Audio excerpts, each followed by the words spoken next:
City. New York Congresswoman Nicole Malliotakis joins me now. Congresswoman, the migrants keep arriving, so what's going to happen to them if there's no more room? Well, look, there's three solutions to this problem, and the mayor needs to start moving in the direction that I've been saying for quite frankly, the past year, which is he needs to challenge this right to shelter law. He is misinterpreting this right to shelter law from 1979.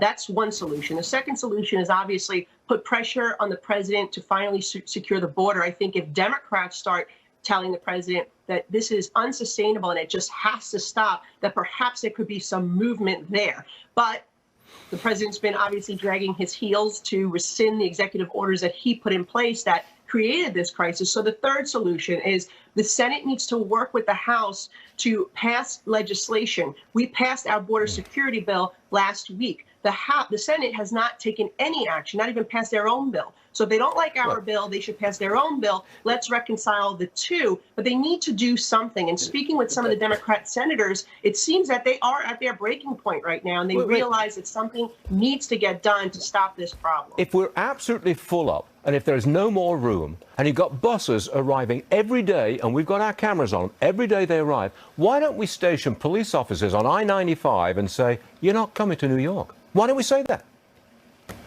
And you're seeing other municipalities take action. Well, why don't we do it?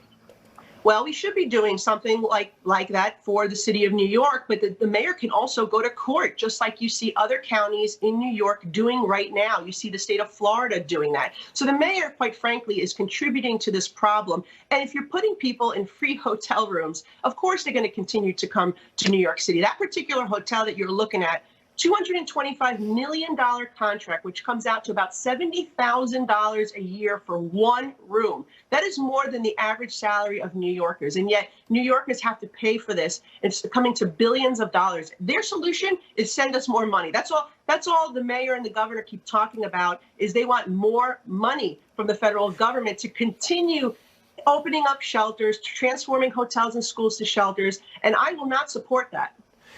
It's not just the migrants going to shelters and hotels and tent cities.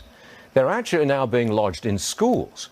And if they're not just being lodged in schools, but the children are going to schools with native-born children.